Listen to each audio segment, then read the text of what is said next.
Good morning, good afternoon, or good night, and welcome to another edition of our Dailyish Devotionals.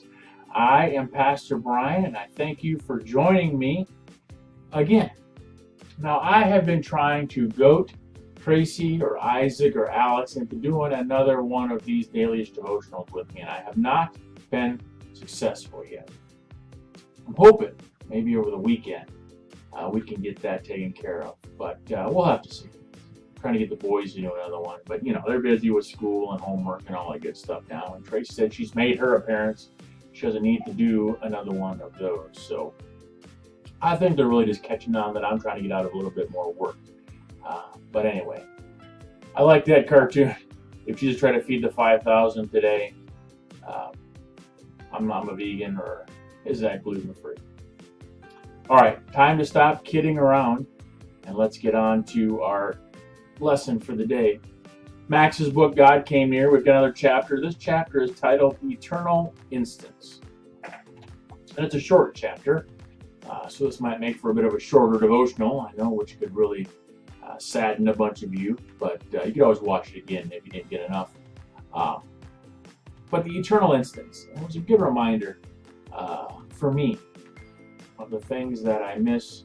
It was a good reminder of something that happened last night in our house. That just was one of those times where you just sit back, kind of smile and reflect and think. It's one of those moments when everything is okay. The cares of the world are behind us, and it's just a family sitting together, enjoying quote unquote normal, carefree life. Don't get many of those, but had one last night. Max kind of reminded me to be more mindful of that. So Max starts off talking about an eternal instant that he had when him and his wife and their daughter were in a storm in the house. And electricity went out, and they all just went up to the bedroom, laid on the bed, and just listened to the sounds of the storm. And Max just got an overwhelming feeling of God's presence in their lives and with them in that moment, in that silence. And that's what he called an eternal instant, where God just kind of breaks in and reminds us that God is still there. The Spirit is still there with us. And we kind of had one of those moments last night. No thunderstorm, no quiet, dark, we weren't all cuddling in the same bed, no silence together, but we were all upstairs watching the same television program together after supper. And this is a rare occurrence in our household because our tastes in entertainment are not anywhere near the same. Alex likes goofy cartoons and YouTube videos of how to make and create certain foods. Tracy happens to enjoy Hallmark movies and weird shows like that. And then she has the audacity to say the shows that I watch are weird or repetitive. And I'm like, have you seen or understood the plot of a Hallmark movie? Anyway, we won't travel down that road again. And then Isaac and I, we kind of have the same tastes, sports or some kind of reality TV where they're trying to survive in the Arctic all by themselves, or Deadliest Catch where they're facing 50-foot waves to catch some crab in the middle of the ocean. But usually they never come together. We're never together very much unless it's a family movie night we try to have. But last night was one of those nights. It was after we had eaten supper together, and the boys were kind of relaxed just before they went to bed. As we were watching the show together, I don't know, watching America's Got Talent or something like that, not important. I just kind of sat back and thought, had this sense of things are okay. Super blessed. The family, the house, our ability just to be here and be relaxed and not in this moment have a care about anything that's raging around the outside of the world.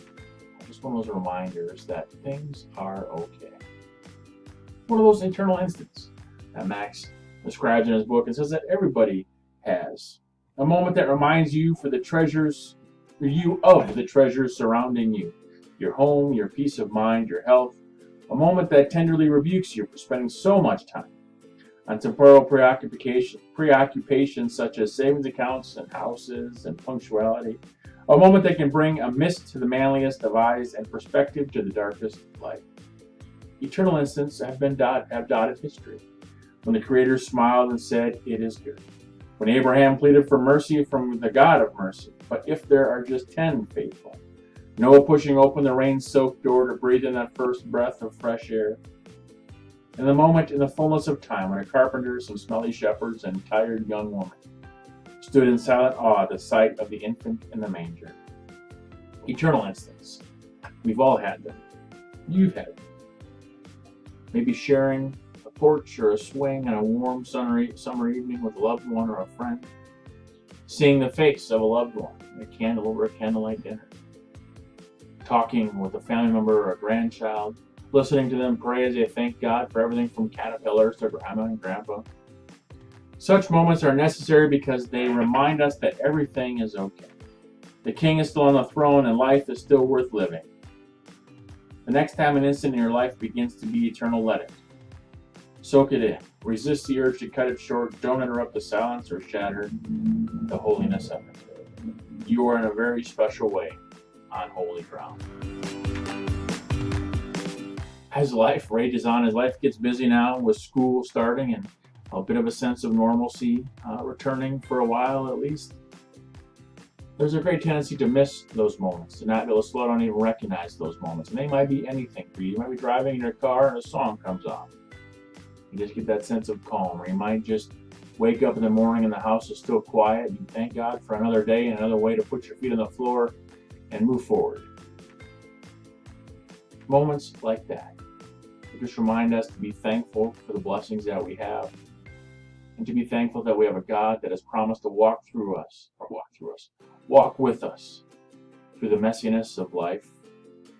And a reminder that we don't need to fear the future because we know that God is already there.